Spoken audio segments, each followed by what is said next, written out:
Hello दोस्तों, नमस्कार दोस्तों। मैं महेश कुमार वर्मा अपने यूट्यूब चैनल शिव कृपा क्लासेस पर पुनः आप लोगों का स्वागत करता हूं।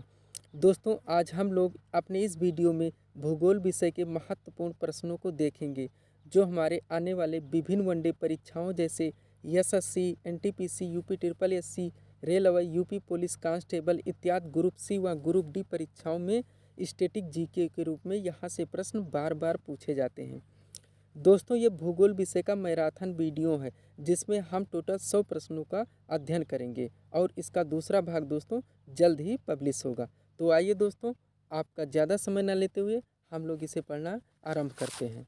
दोस्तों, मैराथन वीडियो का आज का ज्योग्राफी का पहला हमारा क्वेश्चन है, पृथ्वी की ऊपरी परत को क्या कहा जाता है? पृथ्वी की ऊपरी परत को क्या कहा जाता है?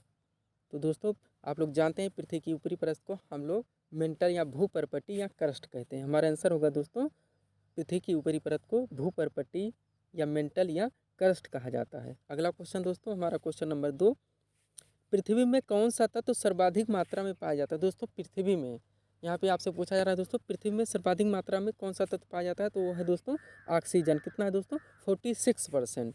तो दोस्तों, पृथ्वी में सर्वाधिक मात्रा में पाया जाने वाला तत्व है ऑक्सीजन। तीसरा क्वेश्चन दोस्तों हमारा, संगमरमर किस प्रकार की चट्टान का उदाहरण? दोस्तों, हम लोग जानते हैं चट्टानें 3 प्रकार की होती हैं, हमारी आग्नेय चट्टान और सादी चट्टान और कायांतरित या रूपांतरित चट्टान।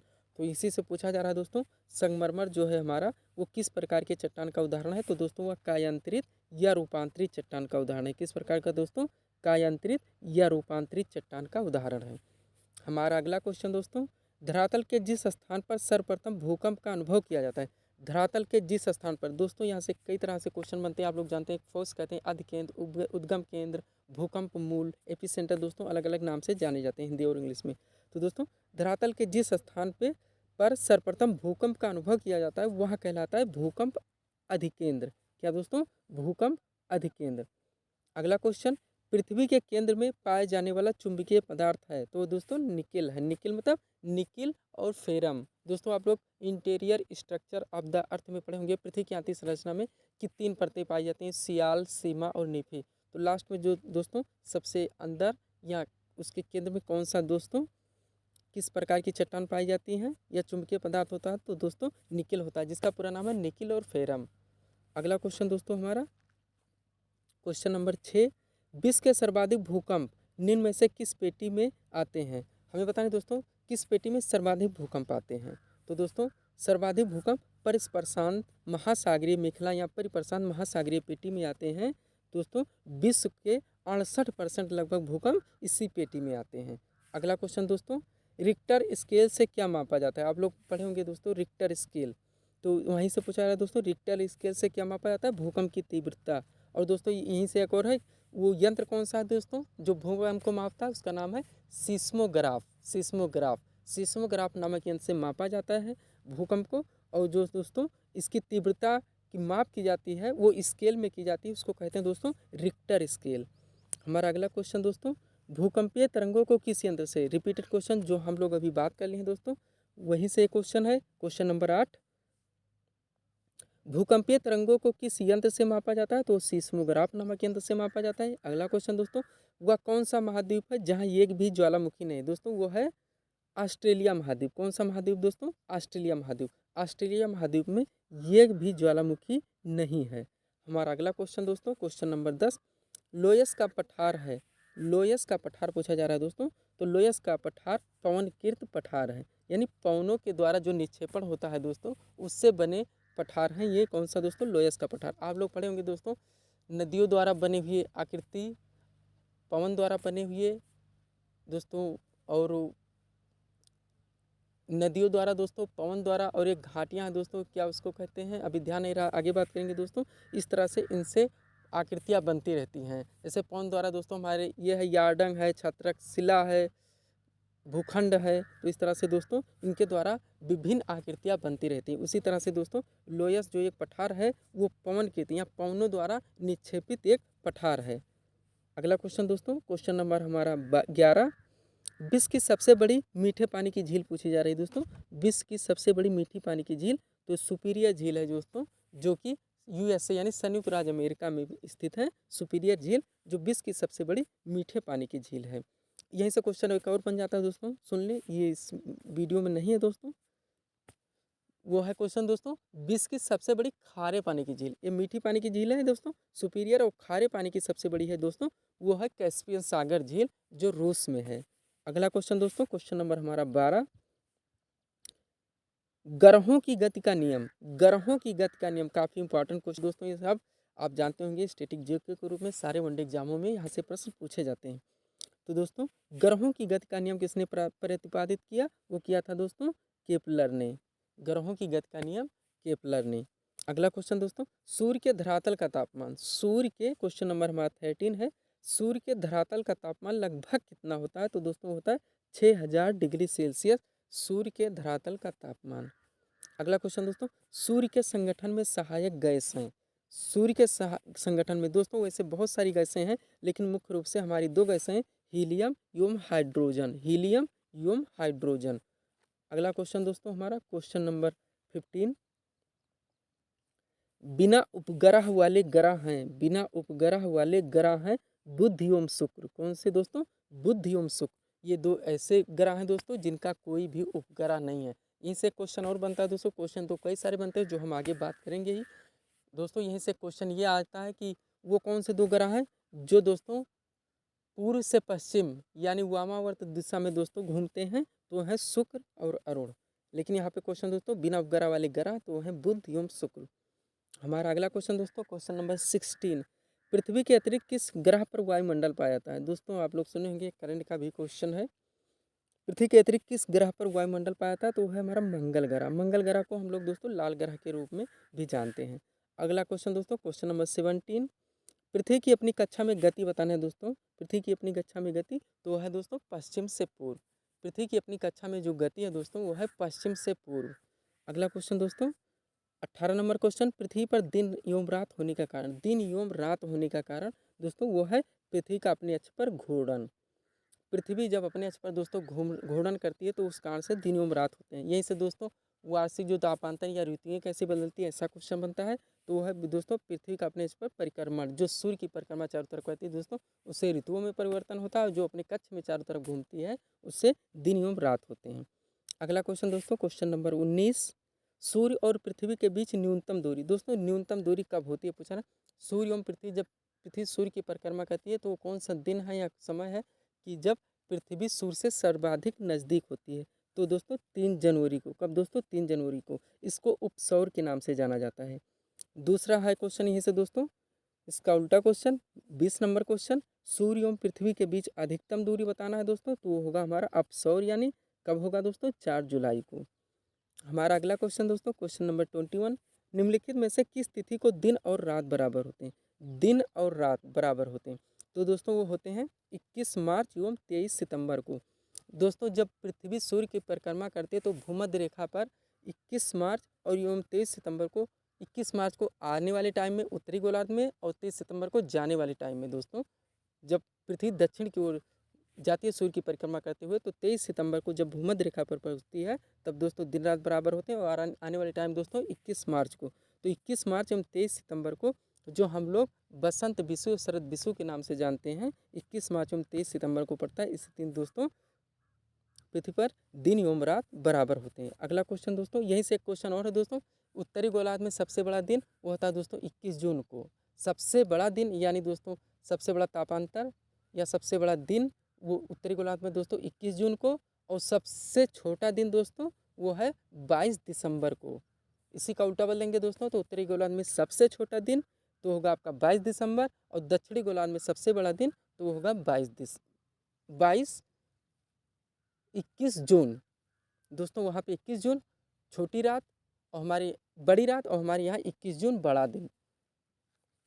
अगला क्वेश्चन दोस्तों, यहाँ पे हमें इतना लंबा नहीं खींचना चाहिए, फिर भी दोस्तों चलिए बात कर ही लेते हैं। क्वेश्चन नंबर 22, चंद्र ग्रहण। दोस्तों चंद्र ग्रहण 22 और 23 है सूर्य ग्रहण।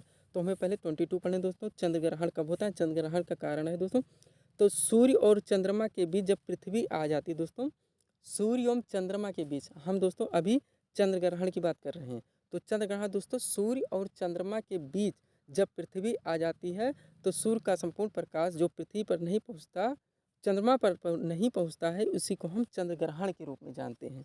ठीक उसी का उल्टा दोस्तों सूर्य ग्रहण। 23 नंबर क्वेश्चन, जब पृथ्वी और सूर्य के बीच में चंद्रमा आ जाता है तो केवल उसका आंशिक प्रकाश ही दोस्तों पृथ्वी पर पहुंचता है, इसी को हम चंद्र ग्रहण सूर्य ग्रहण के नाम से जानते हैं। और ये पड़ता कब है दोस्तों, आप लोग जानते हैं सूर्य ग्रहण अमावस्या को और चंद्र ग्रहण पूर्णिमा को। अगला क्वेश्चन दोस्तों, क्वेश्चन नंबर 24, भूमध्य रेखा पर पृथ्वी का व्यास है लगभग।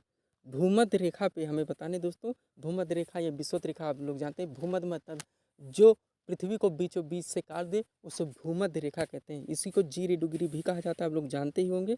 तो दोस्तों क्वेश्चन है भूमध्य रेखा पर पृथ्वी का व्यास कितना है लगभग, तो है दोस्तों 12,800 किलोमीटर। हमारा अगला क्वेश्चन दोस्तों 25 नंबर क्वेश्चन, एक देशांतर से दूसरे देशांतर के बीच कितना समय अंतराल होता है। दोस्तों आप लोग जानते हैं 360 भी पढ़े होंगे, 24 घंटे में जो पृथ्वी घूमती है दोस्तों, उनकी ऋतुओं के बारे में दोस्तों, वो दिन रात के बारे में, और दोस्तों जो 365 दिन में पृथ्वी हमारे सूर्य की परिक्रमा करती है, और उसके बारे में भी दोस्तों आप लोग थोड़ा बहुत सुने होंगे। तो दोस्तों 360 अक्षांश जब पार करते एक एक अंश का अंतर होता है, जैसे दोस्तों ग्रीनविच से हमारी दूरी 82.5 अंश पूर्व है, तो ये एक अंश दोस्तों पार करने में पृथ्वी को 4 मिनट का समय लगता है, इसलिए 82.5 अंश पार करने में लगभग 5.5 घंटा लगता है दोस्तों पृथ्वी को। या इसी कारण से दोस्तों IST यानी हमारा जो प्रधान मध्याह्न रेखा है विश्व का, वहाँ से हमारे देश पूर्वी गोलार्ध में 5.5 घंटा आगे है, यानी 82.5 अंश पूर्व, एक अंश में 4 मिनट दोस्तों पृथ्वी को घूमने में लगता है। ठीक वहीं से क्वेश्चन पूछा जा रहा है दोस्तों, एक देशांतर से दूसरे देशांतर के बीच कितना समय अंतराल होता है, तो होता है दोस्तों 4 मिनट का, यानी 4 मिनट में पृथ्वी एक अंश घूमती है। अगला क्वेश्चन दोस्तों, क्वेश्चन नंबर 26, ध्रुवों की तरफ जाने पर अक्षांश रेखाओं के बीच व्यास की प्रकृति कैसी होती है। दोस्तों ध्रुवों की ओर अक्षांश रेखाएं आप बनाते जाएंगे 0 डिग्री से, जैसे 23 डिग्री है, 66 से 90, तो भूमध्य रेखा या अक्षांश रेखाओं की आकृति आपकी जैसे जैसे भूमध्य रेखा से ध्रुवों की ओर जाएंगे भूमध्य रेखा की आकृति घटती जाएगी। आप लोग जानते हैं GR या गोलाप या पृथ्वी की गोलाकार, इस तरह से वहाँ जाने से आप जैसे जैसे आप ध्रुवों की तरफ जाएंगे आपके अक्षांश की जो आकृति होगी वो घटती जाएगी। हमारा अगला क्वेश्चन दोस्तों, क्वेश्चन नंबर 27, समुद्री जल में सर्वाधिक मात्रा में कौन सा लवण पाया जाता है। दोस्तों तो समुद्री जल में सर्वाधिक मात्रा में सोडियम क्लोराइड पाया जाता है। काफ़ी इंपॉर्टेंट क्वेश्चन है दोस्तों, काफ़ी इजी क्वेश्चन है। अगला क्वेश्चन दोस्तों, पाक जल संधि किन दो देशों को अलग करती है। पाक जल संधि, जल संधि और स्थल संधि के बारे में आप जानते होंगे दोस्तों, थोड़ा सा हम बात कर लेते हैं। स्थल संधि वो है दोस्तों जो स्थल का पतला भाग या सकरा भाग दो बड़े भूखंडों को आपस में जोड़ती है, उसे स्थल संधि कहते हैं। वही जल संधि उसका उल्टा हो जाएगा दोस्तों, दो जल के बीच एक जल का सकरा भाग जो दो जलाशयों को आपस में जोड़ता है उसे जल संधि कहते हैं दोस्तों। जहाँ जल संधि जुड़ेगी वहाँ स्थल संधियाँ अलग अलग होंगी, उनको अलग डिवाइड करेगी, और जहाँ स्थल संधि होगी वो जल को अलग अलग डिवाइड करके स्थल संधि को जोड़ेगी। तो यहाँ पे जल संधि पूछी जा रही है दोस्तों, तो जल संधि कौन सी है दोस्तों, पाक जल संधि। पाक जल संधि दोस्तों भारत एवं श्रीलंका के बीच में है दोस्तों। जल का सकरा भाग जो भारत यानी एक भूखंड और श्रीलंका के एक भूखंड बड़े भूखंड को अलग करती है और जल के संधि को आपस में एक दूसरे से जोड़ती है, उसे हम क्या कहते हैं दोस्तों, जल संधि कहते हैं। अगला क्वेश्चन दोस्तों, क्वेश्चन नंबर हमारा आ गया है दोस्तों 29, पनामा नहर किन दो महासागरों को जोड़ती है। पनामा नहर दोस्तों, तो पनामा नहर जोड़ती है प्रशांत महासागर एवं अटलांटिक महासागर को। किसको दोस्तों, प्रशांत महासागर एवं अटलांटिक महासागर को। हमारा अगला क्वेश्चन दोस्तों, क्वेश्चन नंबर 30, भूमध्य सागर एवं अटलांटिक महासागर को कौन सी जल संधि जोड़ती है दोस्तों, तो है जिब्राल्टर जल संधि। दोनों काफ़ी इंपॉर्टेंट है क्वेश्चन दोस्तों, काफ़ी हाईलाइटेड है, आप इनसे दोस्तों रिवीजन कीजिएगा, इनको प्रिपेयर रहेगा ऐसे क्वेश्चन के लिए दोस्तों। ये हमेशा दोस्तों कॉम्पिटिटिव एग्जामों में पूछे जाते हैं। सोएज नहर जोड़ती है दोस्तों, अब बताने सोएज नहर किसको जोड़ती है दोस्तों, तो जोड़ती है भूमध्य सागर को लाल सागर से। किससे दोस्तों, भूमध्य सागर को लाल सागर से जोड़ने वाली नहर है सोएज नहर। हमारा अगला क्वेश्चन दोस्तों काफ़ी हाईलाइटेड क्वेश्चन और काफ़ी इजी क्वेश्चन, किस सभ्यता को नील नदी का वरदान कहा जाता है, तो कहा जाता है दोस्तों मिस्र की सभ्यता को। किस सभ्यता को नील नदी का वरदान कहा जाता है, वो कहा जाता है दोस्तों मिस्र की सभ्यता को। अगला क्वेश्चन दोस्तों, किस सभ्यता को दोस्तों नील नदी का वरदान कहा जाता है? नील नदी की देन है। तो दोस्तों ऐसा भी घुमा के पूछा था, तो वो होगा आपका मिस्र की सभ्यता। अगला क्वेश्चन दोस्तों, वायुमंडल का सर्वाधिक अस्थायी तत्व क्या है? वायुमंडल में दोस्तों जो सर्वाधिक अस्थायी रूप से हमेशा ने शाश्वत विद्यमान रहता है, तो आप जानते हैं दोस्तों वायुमंडल में शाश्वत हमेशा विद्यमान में रहने वाला तत्व है वो है आपका जलवाष्प। कौन सा दोस्तों? जलवाष्प, जो वायुमंडल में हमेशा पाया जाता है। अगला क्वेश्चन दोस्तों, क्वेश्चन नंबर 34, वायुमंडल में सर्वाधिक मात्रा में कौन सी गैस विद्यमान है? दोस्तों गैस बतानी है। अभी हम लोग पृथ्वी के बारे में पढ़ चुके हैं दोस्तों, सूर्य के बारे में पढ़े। सूर्य में सर्वाधिक हीलियम है, पृथ्वी में ऑक्सीजन है, वैसे हमें दोस्तों वायुमंडल में बताना है। तो वायुमंडल में सर्वाधिक मात्रा में पाया जाने वाला गैस है दोस्तों नाइट्रोजन। आप लोग पढ़े होंगे, सबसे पहले नाइट्रोजन है 78.8%, उसके बाद दोस्तों ऑक्सीजन है आपका 20.99 या 21%। तो दोस्तों सबसे ज़्यादा नाइट्रोजन, फिर ऑक्सीजन, उसके बाद आर्गन आएगा, फिर कार्बन डाइऑक्साइड आएगा, उसके बाद नियान, हीलियम, क्रिप्टॉन, जिनान, ओजोन, थोड़े थोड़े करके दोस्तों इनके भी परसेंटेज देखने को मिलते हैं। तो यहाँ सबसे ज़्यादा बताना था दोस्तों, तो सबसे ज़्यादा कौन सा है वायुमंडल में? वो है नाइट्रोजन। अगला क्वेश्चन दोस्तों हमारा 35 नंबर क्वेश्चन, निम्न में से कौन सी गैस ग्रीन हाउस गैस के लिए उत्तर है? ग्रीन हाउस गैस या ग्लोबल वार्मिंग आप लोग पढ़ते आए हैं दोस्तों, काफ़ी हाईलाइटेड क्वेश्चन है, स्टैटिक जीके के रूप में भी आता है दोस्तों, करंट के क्वेश्चन के रूप में भी आता है। तो ग्रीन हाउस गैस के लिए उत्तरदायी सबसे ज़्यादा दोस्तों कौन सी है? वो है कार्बन डाइऑक्साइड। कौन सा दोस्तों? Carbon dioxide. हरित गृह प्रभाव इसको भी कहा जाता है दोस्तों। अगला क्वेश्चन दोस्तों 36 नंबर क्वेश्चन, वायुमंडल में दैनिक मौसम परिवर्तन किस मंडल में होता है? दोस्तों वायुमंडल में हमेशा मौसम का परिवर्तन किस में होता रहता है? तो है क्षोभ मंडल। कौन सा दोस्तों मंडल? क्षोभ मंडल। आप लोग पढ़े होंगे दोस्तों वायुमंडल की परतों के बारे में, क्षोभ मंडल, क्षोभ मंडल के बाद दोस्तों समताप मंडल, समताप मंडल के आयन मंडल, ओजोन मंडल, बहिर्मंडल यानी ट्रोपोस्फियर, स्ट्राटोस्फियर, आयनोस्फियर, एक्सोस्फियर और बहिर्मंडल दोस्तों। तो इस तरह से सबसे निचला आपका मंडल कौन सा है दोस्तों? वो है क्षोभ मंडल। आप लोग क्षोभ मंडल की विशेषताएं भी पढ़े होंगे। तो क्षोभ मंडल में दोस्तों इसी में बारिश होती है, इसी में बादलों का गरजना, चमकना सब कुछ होता है दोस्तों, यानी इसमें परिवर्तन हमेशा होता रहता है।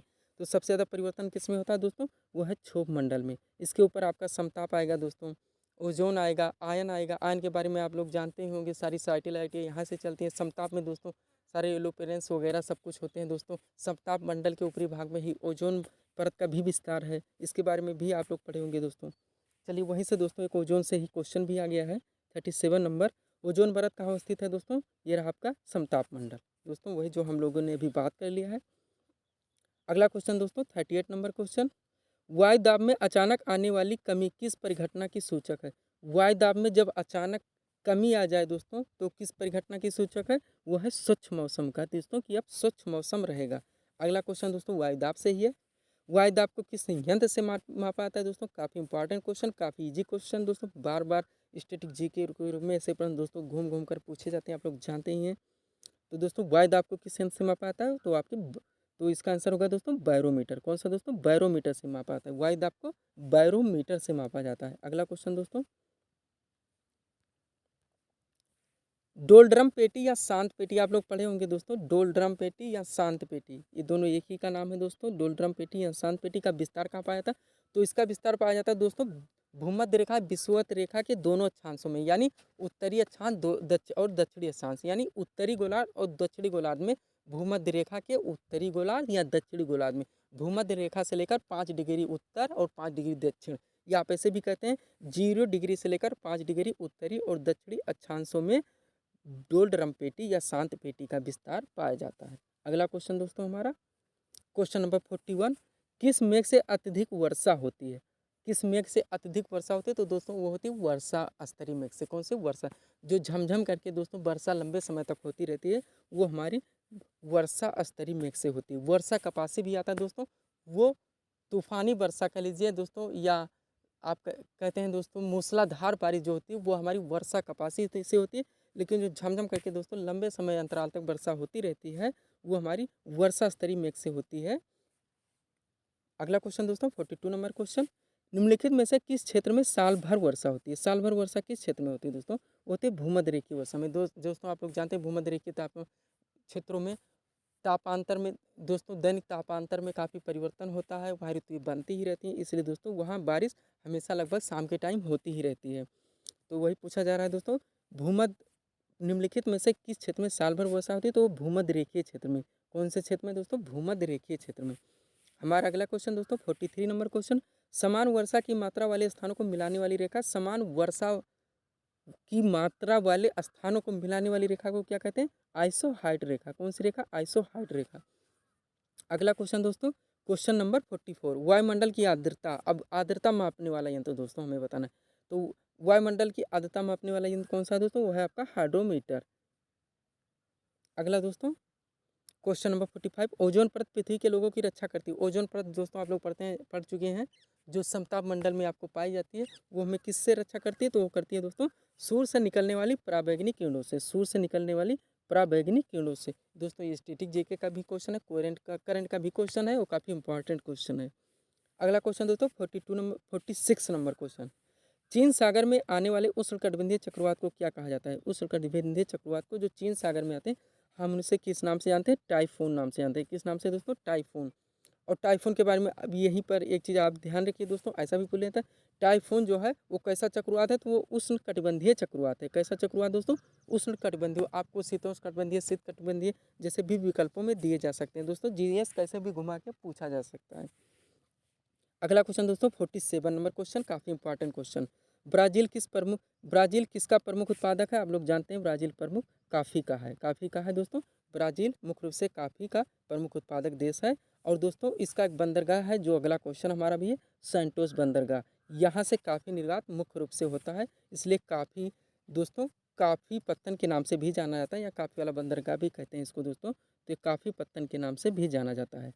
यहीं से क्वेश्चन और बनेगा दोस्तों, ब्राज़ील में ही दोस्तों जो कॉफ़ी के उत्पादन होता है, कॉफ़ी के जो बागान होते हैं, बड़े फार्म हाउस होते हैं दोस्तों, वहाँ पे उसको हम किस नाम से जानते हैं? तो उसको दोस्तों हम फजेंडा के नाम से जानते हैं। तो ब्राज़ील के कहवा बागानों को हम किस नाम से जानते हैं दोस्तों? तो फजेंडा के नाम से जानते हैं दोस्तों। इस तरह से यहाँ से घूम घूम के क्वेश्चन पूछे जाते हैं। अगला क्वेश्चन दोस्तों 49 नंबर क्वेश्चन, विश्व में चाय का सर्वाधिक उत्पादन किस देश में किया जाता है? विश्व में चाय का सर्वाधिक उत्पादन किस देश में किया जाता है? तो वो क्या आता है दोस्तों? भारत में। चाय आप लोग जानते हैं, चमड़ा जानते हैं दोस्तों, हाथ से सिली सिलाई वस्त्र भी जानते हैं।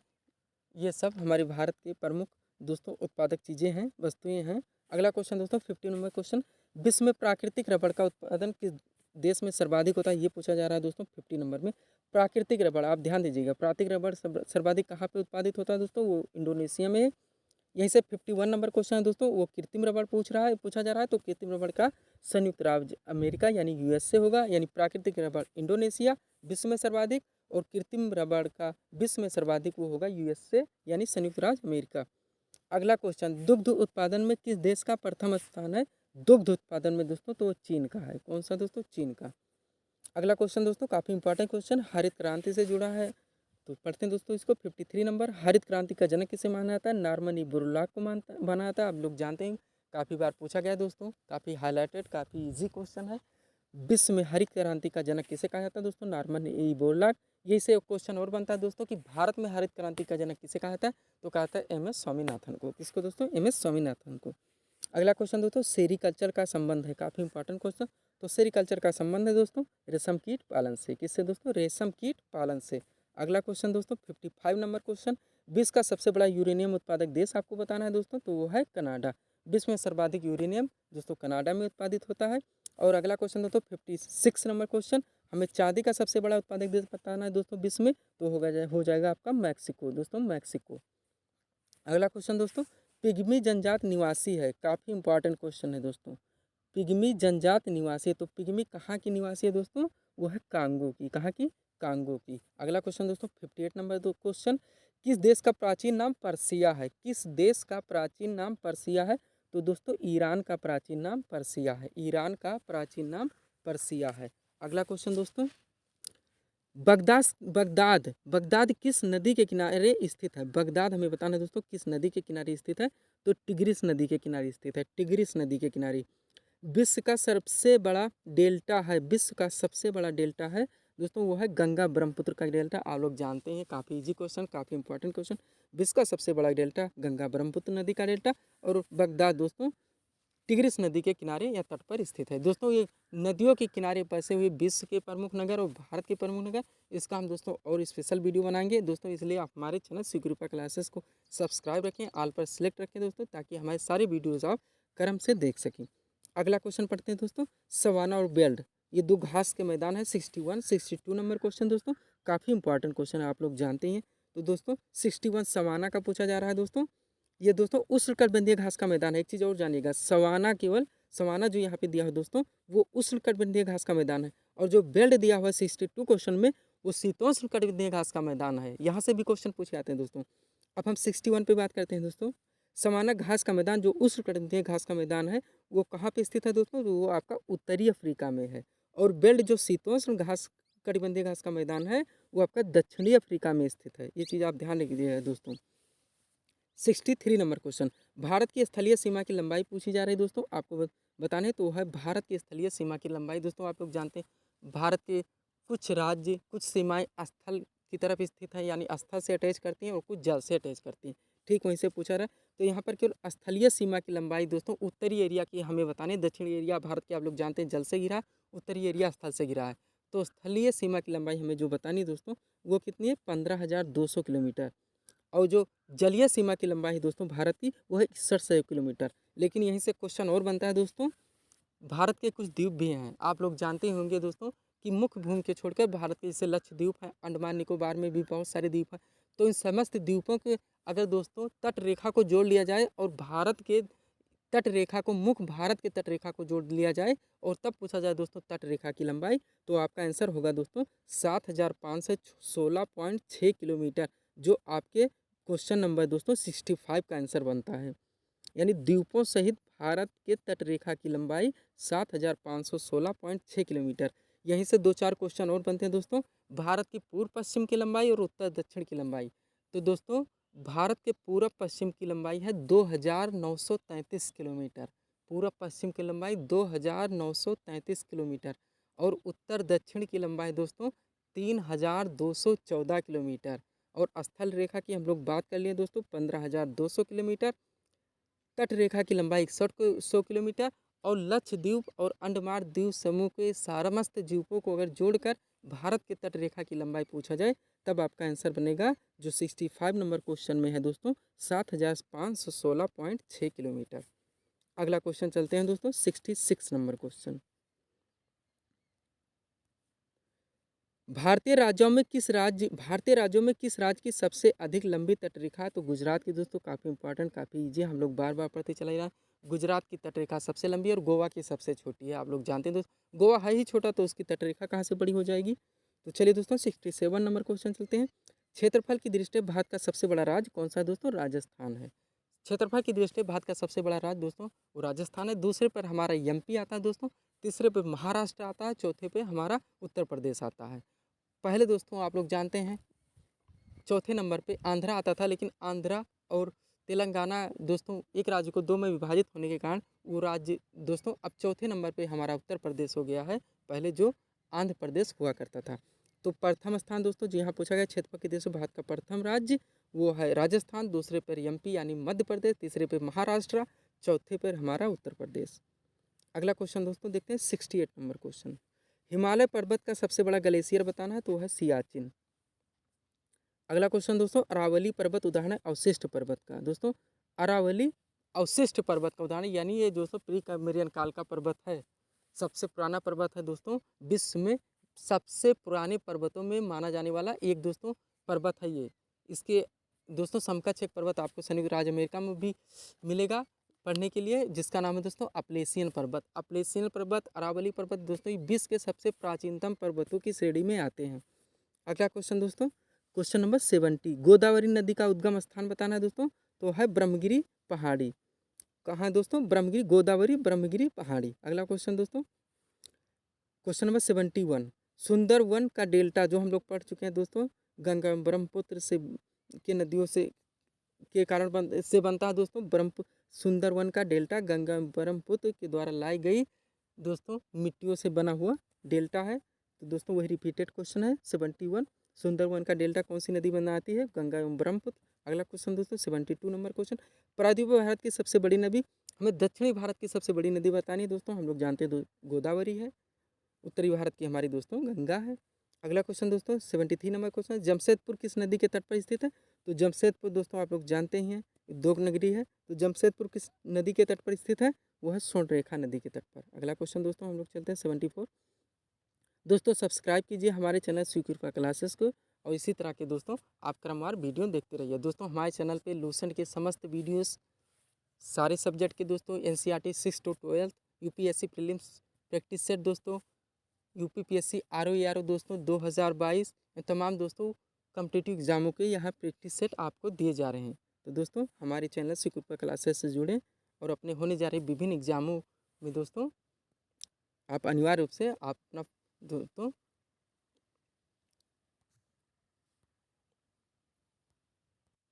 प्रिपरेशन कर सकें।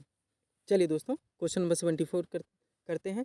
किस नदी को बंगाल का शोक? दोस्तों दामोदर को बंगाल का शोक कहा जाता है। स्टैटिक जेके का है दोस्तों क्वेश्चन। बिहार का शोक दोस्तों कोसी नदी को किया जाता था कहा जाता। दोस्तों ये चाहे अब ना रहा हो, बहुत सारे बांध बन गए हैं यहाँ पे, इसलिए इनके पानी का संयोजन काफ़ी अच्छे तरह से दोस्तों उसमें सुधार हुआ है। लेकिन दोस्तों अब ये माना जाता है कि बंगाल का शोक अगर आपसे पूछा जाए तो दामोदर होगा, बिहार का पूछा जाए तो कोसी होगा। अगला दोस्तों हीराकुड बांध 76 नंबर क्वेश्चन दोस्तों, काफ़ी इंपॉर्टेंट क्वेश्चन। हीराकुड बांध किस नदी पर बना है दोस्तों? महानदी पर बना है। कहाँ दोस्तों? महानदी पर। अगला क्वेश्चन दोस्तों 77 नंबर क्वेश्चन, लोनार झील किस राज्य में स्थित है? तो वह है दोस्तों महाराष्ट्र में। अगला क्वेश्चन दोस्तों, भारत की सबसे बड़ी मीठे पानी की झील बुलर झील, ये आपका कहाँ है दोस्तों? जम्मू कश्मीर में। भारत की सबसे बड़ी मीठे पानी की झील बुलर झील, जो कहाँ पे है दोस्तों? जम्मू कश्मीर में। अगला क्वेश्चन दोस्तों क्वेश्चन नंबर 79, सरदार सरोवर परियोजना आप लोग सुन ही चुके होंगे दोस्तों, स्टेचू ऑफ यूनिटी के बारे में भी यहाँ से जानते होंगे। तो दोस्तों सरदार सरोवर परियोजना किस नदी पर बनाई गई है? वो है आपकी दोस्तों नर्मदा नदी पर। कहाँ पर दोस्तों? नर्मदा नदी पर। अगला क्वेश्चन दोस्तों क्वेश्चन नंबर 80,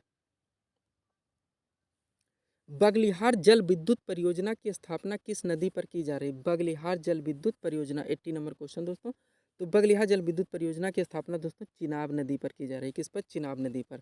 अगला क्वेश्चन दोस्तों 81 नंबर क्वेश्चन, देश में सर्वाधिक वन क्षेत्र किस राज्य में है? वो है मध्य प्रदेश में। अगला क्वेश्चन दोस्तों, फूलों की घाटी कहाँ स्थित है? उत्तराखंड में। स्टैटिक जेके का सब क्वेश्चन है दोस्तों, लेकिन बार बार ये सारे क्वेश्चन दोस्तों आप लोग जानते हैं कॉम्पिटिटिव एग्जाम में घूम घाम के पूछे जाते हैं। अगला क्वेश्चन दोस्तों, नवीन जलोढ़ मिट्टी को किस नाम से जाना जाता है? खादर नाम से। पुरानी जलोढ़ मिट्टी को किस नाम से जाना जाता है? बांगर नाम से। इन्हें दोस्तों नवीन जलोढ़ मिट्टी को खादर कहते हैं, पुरानी जलोढ़ मिट्टी को बांगर कहते हैं। अगला क्वेश्चन दोस्तों 85 नंबर क्वेश्चन, भारत के सर्वाधिक क्षेत्रफल पर किस प्रकार की मिट्टी पाई जाती है? भारत के सर्वाधिक क्षेत्रफल पर, तो दोस्तों भारत के सर्वाधिक क्षेत्रफल पर जलोढ़ मिट्टी का विस्तार है। कौन सी मिट्टी? जलोढ़ मिट्टी का। और दोस्तों अगला क्वेश्चन, रेगुड़ नाम है। तो दोस्तों रेगुड़ एक उपनाम है किस मिट्टी का? काली मिट्टी को। काली मिट्टी को ही रेगुड़ मिट्टी के नाम से भी जानते हैं। अगला क्वेश्चन दोस्तों 87 नंबर क्वेश्चन, धान की खेती के लिए पूछा रहा है सर्वाधिक उपयुक्त मिट्टी दोस्तों, तो है आपका जलोढ़ मिट्टी धान की खेती के लिए। और मृदा अपरदन को किस प्रकार रोका जा सकता है दोस्तों? मृदा क्षरण आप लोग जानते हैं, मृदा अपरदन मिट्टियों का कटाव तो रोका जा सकता है दोस्तों वनारोपण यानी वन को लगाकर। अगला क्वेश्चन दोस्तों 89 नंबर क्वेश्चन, भारत के उत्तरी मैदान में किस मिट्टी का विस्तार? दोस्तों आप लोग जानते हैं नदियों द्वारा लाई गई कछारी मिट्टी या दोमट मिट्टी, इसी को हम दोस्तों जलोढ़ मिट्टी भी कहते हैं, जो हमारे उत्तरी भारत में काफ़ी लंबे विस्तार में पाई जाती है। अगला क्वेश्चन दोस्तों 90 नंबर क्वेश्चन, भारत में किस प्रकार की जलवायु पाई जाती है? दोस्तों जलवायु अगर हमारा पूछा था हम लोग जानते हैं कि हमारे देश में किस प्रकार की जलवायु पाई जाती है, तो पाई जाती है उष्णकटिबंधीय मानसूनी जलवायु। कौन सी जलवायु दोस्तों? उष्णकटिबंधीय मानसूनी जलवायु। 91 दोस्तों, भारत में अधिकांश वर्षा होती है दक्षिण पश्चिम मानसून से। 91 नंबर, भारत में अधिकांश वर्षा होती है दक्षिण पश्चिम मानसून से। 92 नंबर, तमिलनाडु में शीतकालीन वर्षा का कारण है उत्तरी पूर्वी मानसून। दिल्ली में अधिक वर्ष 93 नंबर है दोस्तों, दिल्ली में अधिक वार्षिक तापांतर का कारण है दोस्तों आप लोग जानते हैं समुद्र से अधिक दूरी होने के कारण दिल्ली में अधिक गर्मी एवं अधिक ठंडी होती है, यानी दिल्ली में वार्षिक तापांतर अधिक रहता है जिसका कारण है समुद्र से अधिक दूरी। यही हमारा आंसर होगा दोस्तों क्वेश्चन नंबर 93 का। 94 नंबर देखते हैं दोस्तों, भारत की सर्वाधिक भूमि में कौन सी फसल उगाई जाती है दोस्तों? तो भारत में सर्वाधिक भूमि पर धान की फसल उगाई जाती है दोस्तों। भूमि क्षेत्रफल पर पूछा जा रहा है, ना कि प्रोडक्शन पे पूछा जा रहा है। अगला क्वेश्चन दोस्तों 95 नंबर क्वेश्चन, भारत का सबसे बड़ा गन्ना उत्पादक रहा, तो हम लोग जानते हैं हमारा उत्तर प्रदेश ही है। गन्ना उत्पादन में भारत में सबसे ज़्यादा यहीं पर उत्पादन होता है। अगला क्वेश्चन दोस्तों 96 नंबर, भारत का सबसे बड़ा मूंगफली दोस्तों, तो मूंगफली हमारा सबसे ज़्यादा दोस्तों आंध्र प्रदेश में उत्पादित होता है। अगला क्वेश्चन दोस्तों 97 नंबर क्वेश्चन, ऑपरेशन फ्लड हम लोग जानते हैं दोस्तों ऑपरेशन फ्लड ऑपरेशन फ्लड काफ़ी इंपॉर्टेंट क्वेश्चन, काफ़ी इजी क्वेश्चन है, बार बार दोस्तों पूछा जाता है। तो ऑपरेशन फ्लड का संबंध है दोस्तों दुग्ध उत्पादन से। कौन से दोस्तों? दुग्ध उत्पादन से। और अगला क्वेश्चन दोस्तों देखते हैं 98 नंबर क्वेश्चन। भारत में सर्वाधिक कोयला भंडार पाए जाते हैं। भारत में सर्वाधिक कोयला भंडार पाए जाते हैं तो कहाँ पाए जाते हैं दोस्तों? झारखंड में। भारत में सर्वाधिक कोयला भंडार झारखंड में पाए जाते हैं। 99 नंबर दोस्तों, खेतड़ी किसके लिए प्रसिद्ध है? आप लोग जानते हैं तांबा के लिए। खेतड़ी तांबा के लिए प्रसिद्ध है। और 100 नंबर क्वेश्चन दोस्तों, आज का हमारा लास्ट क्वेश्चन, उज्जैन किस नदी के तट पर बसा है दोस्तों? तो उज्जैन हमारा छिप्परा नदी के तट पर बसा है। कौन सी नदी के तट पर दोस्तों? छिप्परा नदी के तट पर। तो ये था दोस्तों आज का हमारा ज्योग्राफी का दोस्तों स्टैटिक जीके का दोस्तों एक मैराथन वीडियो, जिसमें हमने दोस्तों आपके 100 क्वेश्चन कवर किए काफ़ी कम समय में। काफ़ी इंपॉर्टेंट क्वेश्चन है दोस्तों, इसको देखें, इसको दोस्तों एक बार रिवीजन ज़रूर करें ताकि आप लंबे समय तक प्रिपेयर रहें और होने जा रही विभिन्न दोस्तों कॉम्पिटिटिव एग्जाम में यहाँ से आप लाभ उठा सकें। तो इसी के तरह के वीडियोज़ के लिए दोस्तों आप सिक्योर क्लासेस से जुड़ें, चैनल को सब्सक्राइब करें तथा दोस्तों ऑल पर सेलेक्ट करें ताकि हमारे द्वारा दिए जा रहे सभी वीडियोस को आप क्रमवार सबसे पहले देख सकें। तो मिलते हैं दोस्तों हम अपने अगले वीडियो में अगले टॉपिक के साथ। तब तक दोस्तों नमस्कार, थैंक्स फॉर वॉचिंग।